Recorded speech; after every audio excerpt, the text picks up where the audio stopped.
My channel और आज हम पढ़ेंगे जॉन्डिस। इसको हम इक्टेरिस भी कहते हैं। नाउ इसमें क्या होता है कि येलो कलरेशन हो जाती है स्किन की, म्यूकस मेम्ब्रेन की और डीपर टिश्यूज़ की। तो आप जब पेशेंट को देखोगे तो आपको दिखेगा कि उसका स्किन और म्यूकस मेम्ब्रेन, आप जब उसको एग्जामाइन करोगे तो उसमें आपको येलोइश कलरेशन दिखेगी। अब ऐसा क्यों होता है? It is because of the increase level of bilirubin in blood, मतलब ब्लड में बिलिरुबिन की मात्रा बढ़ जाती है। अब ये क्यों बढ़ती है, ये चीज़ हम टाइप्स में देखेंगे। ठीक है, इसका रीज़न क्या होता है। नाउ उस अब हम कैसे डिटेक्ट करेंगे कि बिलिरुबिन बढ़ा हुआ है? तो उसके लिए हमें पहले नॉर्मल वैल्यू पता होनी चाहिए। तो नॉर्मल वैल्यू 0.5 से 1.5 मिलीग्राम पर डेसीलीटर होती है और जॉन्डिस के केस में वो 2 मिलीग्राम या उससे ज़्यादा की हो जाती है। अब हम इसके टाइप्स देख रहे हैं। तो इसके टाइप्स होते हैं pre hepatic haemolytic jaundice, then hepatic hepatocellular jaundice और तीसरा पोस्ट हेपेटिक ऑब्स्ट्रक्टिव जॉन्डिस। तो जैसे कि हमें नाम से पता लग रहा है हीमोलिटिक, मतलब यहाँ पर डिस्ट्रक्शन हो रहा है ब्लड सेल्स का। तो प्री हेपेटिक के केस में क्या होता है, एक्सेसिव डिस्ट्रक्शन होता है आरबीसी का। ठीक है, तो इसका क्यों हो रहा है ये जॉन्डिस?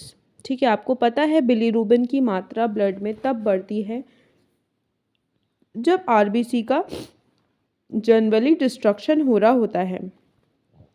तो प्री हेपेटिक हीमोलिटिक जॉन्डिस के केस में आरबीसी का क्या हो रहा है, डिस्ट्रक्शन हो रहा है, जिसकी वजह से बिलिरुबिन की मात्रा बढ़ गई है।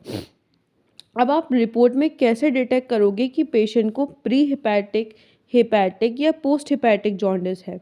तो इसमें फ्री अनकॉन्जुगेटेड बिलिरुबिन, या जिसे हम इनडायरेक्ट बिलिरुबिन भी कहते हैं, उसकी मात्रा बढ़ जाती है। नाउ आपको पता है कि देखो इस केस में रीज़न क्या है, डिस्ट्रक्शन ऑफ आरबीसी।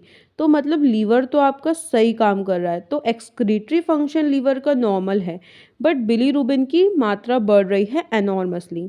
और लीवर जो है ये इतना बिलिरुबिन एक्सक्रीट नहीं कर पा रहा है, जिसकी वजह से ये जो इनसॉल्युबल बिलिरुबिन होता है ये ब्लड में अकुमुलेट हो जाता है, इकट्ठा हो जाता है, जिसकी वजह से आपको येलोविश कलरेशन बॉडी की देखने को मिलती है। नाउ कॉज क्या होता है प्री हेपेटिक जॉन्डिस का? सबसे पहले हीमोलिटिक अनीमिया, मतलब जो आपका ब्लड सेल्स है उनका डिस्ट्रक्शन हो रहा है।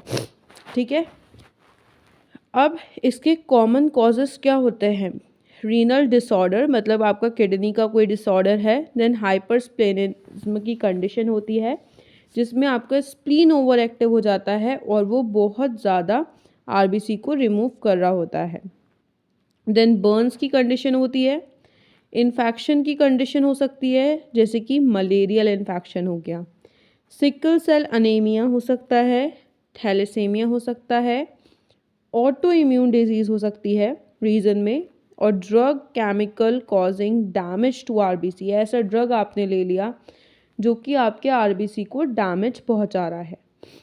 नाउ अब हम देख रहे हैं हेपेटोसेलुलर जॉन्डिस, जो कि डैमेज टू हेपेटिक सेल्स की वजह से होता है। तो यहाँ पर क्या हो रहा है एक्चुअल में, हेपेटिक से आप रिलेट करो, लीवर में कुछ दिक्कत आ रही है, वो प्री हेपेटिक था, मतलब लीवर से पहले कोई दिक्कत थी।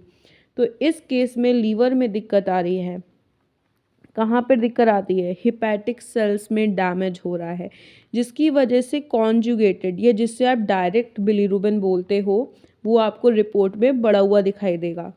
नाउ इसके कॉज क्या होते हैं? इन्फेक्शन हो सकता है। दूसरा कॉज क्या होता है इसका? एल्कोहलिक हेपेटाइटिस हो सकता है इसका कॉज। फिर तीसरा सिरोसिस ऑफ लिवर हो सकता है।